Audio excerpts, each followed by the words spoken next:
Le championnat national Ligue 1 tire à sa fin. La 29e et avant-dernière journée se dispute cet après-midi sur les différents stades et terrains du Burkina pour décortiquer cette avant-dernière journée de la Ligue 1 burkinabé. Nous recevons le chef du service des sports de la télévision nationale, Ibrahim. Bonjour. Bonjour Sonia. Alors, quels sont les enjeux de cette journée? Ils sont de plusieurs ordres, les enjeux donc, de cette avant-dernière journée, il faut le dire, avec un duel au sommet en tout cas de cette Ligue 1-là, où Raimo, qui affronte Majestic ce soir, pourrait être champion en cas de victoire en tout cas sur cette formation, en tout cas du Majestic, et ce serait le deuxième titre pour cette équipe de Raimo, qui est à 6 points du deuxième, l'USFA, qui entend donc mettre la pression sur cette équipe en tout cas de Raimo, parce qu'en cas de défaite de Raimo et l'USFA gagne, l'USFA qui joue contre l'AS Sonabel, troisième au classement, pourrait donc se retrouver en tout cas à disputer le titre lors de la dernière journée. Donc voici un peu les enjeux qu'il y a au sommet en tout cas de cette Ligue 1 là, c'est qu'on pourrait avoir donc bien sûr un champion avant donc la dernière journée.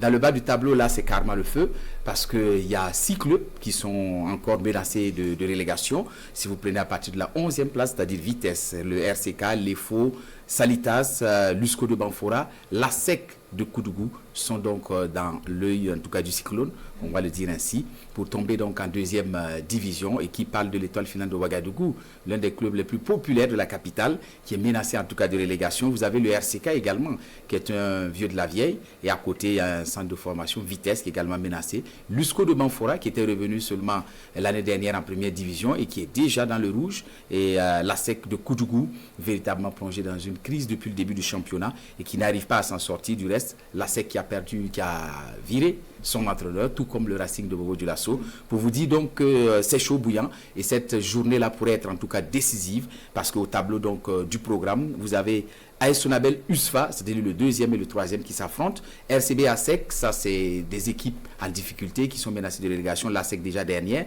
Salitas Real du Faso, Salitas du colonel Yacouba Ouedraogo qui est également menacé. L'EFO qui croise le RCK, là malheur au vaincu, parce que ces deux équipes-là sont au coude à coude, 12e et 13e au classement, et celui qui tombe ce soir pourrait en tout cas dire sérieusement adieu à la Ligue 1. Dans les autres matchs, vous avez Vitesse USCO, l'USCO de Banfora, l'antenne rouge, premier relégable donc au classement. Et puis Asfa Yenenga et AS Douane, là il n'y a pas d'enjeu parce que c'est déjà fini. L'Asfa Yenenga et l'AS Douane sont maintenus en première division.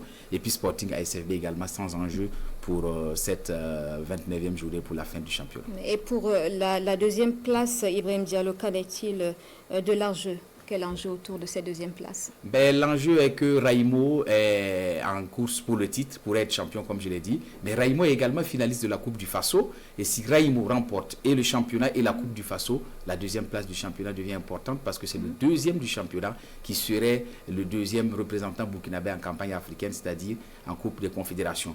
Parce que Raimo étant champion, va se contenter donc de jouer la Ligue des champions africaine, en tout cas si ça arrive, et le deuxième pourra donc profiter pour être également africain. Donc d'où l'enjeu entre donc l'AS Sonabel et l'USFA qui vont se disputer en tout cas cette place-là ce soir.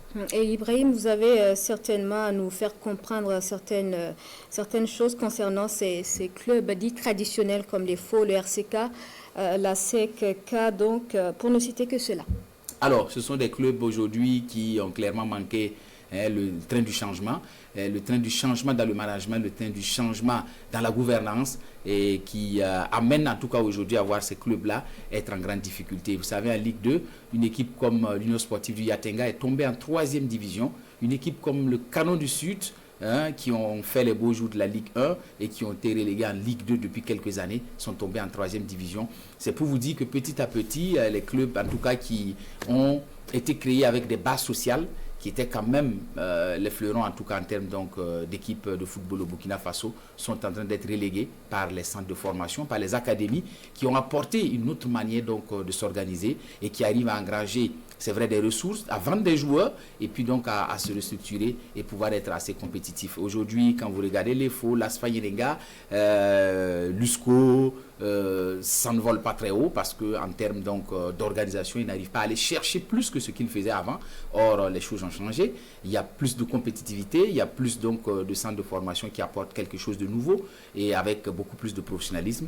Et là, ces clubs-là n'arrivent véritablement pas à s'adapter. Et on craint vraiment parce que c'est en train de venir progressivement. L'USO est déjà tombé, l'USI est tombé également, le Santos est tombé. Et je pense que si ces clubs dits traditionnels ne se réveillent pas, ce serait en tout cas d'ici quelques années, on ne parlerait de qu'en Ligue 2. Merci Ibrahim Diallo. Vous êtes le chef du service des sports de la télévision nationale.